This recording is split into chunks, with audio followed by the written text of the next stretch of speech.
এই দেখো বন্ধুরা, আজকে আবার একটা নতুন রেসিপি নিয়ে চলে এসেছি। আজকেও করব বেতো শাকের রেসিপি। তাই চলো, এই দেখো বেতো শাকগুলোকে কুচিয়ে নিয়েছি। এই যেটা বেতো শাক, বুঝতে পারছো, এটা বেতো শাকগুলোকে ধুয়ে কুচিয়ে নিয়েছি। আর এর সঙ্গে নিয়েছি আলু শাকের পাতা। তা এই বেতো শাক আর আলু শাক কুচিয়ে নিয়েছি, আর কড়ার মধ্যে তেল দিয়ে দিয়েছি। আর এখানে দেখো কিছুটা লঙ্কা নিয়েছি, রসুন কুচি নিয়েছি, এটা হচ্ছে রসুন কুচি নিয়েছি, আর পেঁয়াজ কুচি নিয়েছি। এটাকে আগে লাল লাল করে ভেজে নেব। চলো, কড়ার তেল গরম হয়ে গেছে, বা তেলের মধ্যে দিয়ে দিই।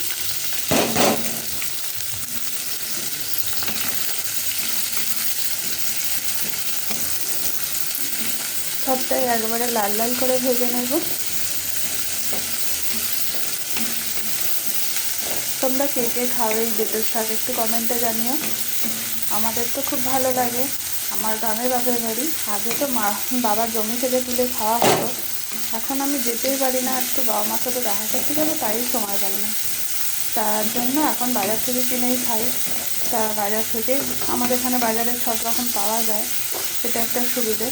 তা বাজার থেকেই সব কিনে নিয়ে এসছে। আলু শাক, বেতের শাক দিয়ে রান্না করছে। খেতে তো খুব ভালো লাগে। শাক আমার খুব প্রিয়। যে কোনো শাক খেতে আমার খুব ভালো লাগে।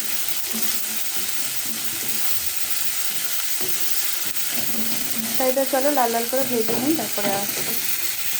এই দেখো, পেঁয়াজটা, রসুন, কাঁচা লঙ্কা সব লাল লাল করে ভাজা হয়ে গেছে। একটা ঝাঁঝও উঠেছে এই ভাজাটা থেকে। এবার আমি শাকটা দিয়ে দেবো আস্তে আস্তে।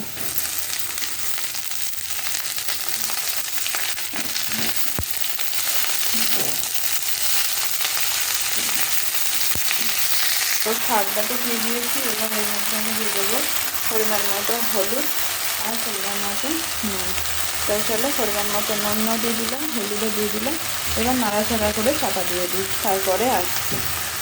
দেখো, নুন হলুদ দিয়ে নাড়াচাড়া করতেই কতটা কমে গেছে শাকটা, পুরো কড়া ভর্তি হয়ে গেছিলো আমার। তাই চলো এবার চাপা দিয়ে দিই, সেদ্ধ হোক, শাকটা একটু সেদ্ধ হোক, তারপরে আসছে। চাপা দিয়ে গ্যাসটা সিমে করে দিলাম। চলো এবার গ্যাসের ঢাকাটা খুলি, গ্যাসটা জোর করি। এই দেখো, জল বেরিয়েছে অনেক।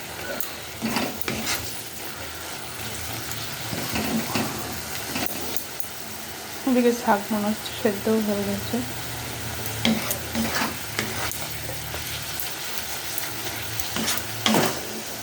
গ্যাসের শাকটা আরেকটু সেদ্ধ হবে দেখলে। এই দেখো, শাকটা আরেকটু সেদ্ধ হবে।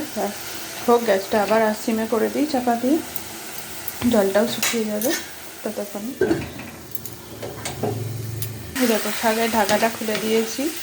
জল আছে এখনও শাকটা সেদ্ধ হয়ে গেছে। এই দেখো, সেদ্ধ হয়ে গেছে। এবার একদম শুকনো শুকনো করে নেব, শাকটা ঝুরঝুরে করে নেব, নিয়ে হয়ে যাবে আমার আলু বেতো শাকের ভাজা। তাই চলো ভাজা ভাজা করি। ভাজা করে নিয়ে আসছি তোমাদের সাথে আবার।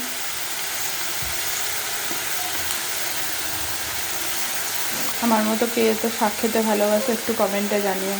শাক খেতে আমার ভীষণ ভালো লাগে, যে কোনো শাক। তবে ভাজাটা বেশি করি আমি, কারণ দুটো মানুষের শাক সংসার আমাদের, 3টে মানুষ। আমার ছেলে কোনো শাক পাতা খায় না। এবার চচ্চড়ি করলে না অনেকটা হয়ে যায়, ওঠে না চচ্চড়ি একটু কম করি। আর ভাজা করলে তাও উঠে যায়। আর চচ্চড়ি করলে সব রকম একটু সবজি টবজি দিয়ে করতে গিয়ে, ভালো করে করতে গেলে এবার তখন অনেকটা হয়ে যায়, তখন আর ভালো লাগে না। দুদিন খেতে ইচ্ছা করে না আমার। কোনো টাটকা সবজিটাই বেশি ভালো লাগে, রান্না করে খেলাম। এবার বেশি হয়ে গেলে তখন তো আর ফেলেও দেওয়া যায় না, তখন খাই। কিন্তু মনে হয় এটাই ভালো, টাটকা রান্না করলাম, খেলাম, এটাই ভালো লাগে। কেন একটু চচ্চড়িটা কম করি, বেশিরভাগ ভাজার শাকই খাই, আর ভাজাটা বেশি করি। যেহেতু এইসব শাক চচ্চড়ি হয় না, ভাজাই হয়। আর যেসব চচ্চড়ি হয় সেসব শাকগুলো চেষ্টা করি একদিনে রান্না করে যতটা পারা যায় খেয়ে নিতে।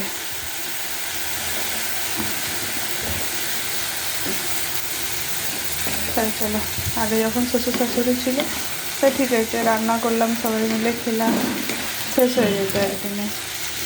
চচ্চড়ি করলেও আর যে কোনো রান্না করলে একদিনে খাওয়া হয়ে যেত। আমার বর বেশি শাক পাতা পছন্দ করে না, ও একটুখানি খাবে। তাই জন্য একা একা আর আমি কত খাবো, আর বেশি চচ্চড়ি ফচ্চড়ি করতে ভালো লাগে না। করি না যে তা নয়, করি, খুব কম করি। আর চলো, তোমাদের সাথে গল্প করতে করতে আমার কিন্তু শাক ভাজাটা হয়েই যাচ্ছে, হয়ে যাক তারপরে। আর এই দেখো আমার আলু সেদ্ধ শাক ভাজা রেডি, এটাকে শুকনো শুকনো হয়ে গেছে, আর একটুও জল নেই। আবার তো শুনে বুঝতেই পারছো যে এটা ভাজা ভাজার মতো হয়ে গেছে। তাই চলো এবার নামিয়ে ফেলি।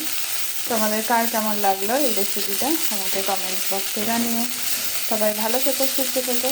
আবার একটা নতুন রেসিপি নিয়ে চলে আসবো তোমাদের সামনে। ততক্ষণ তোমরা ভালো থেকো, সুস্থ থেকো। আর শুভ দুপুরের অনেক অনেক শুভেচ্ছা তোমরা গ্রহণ করো।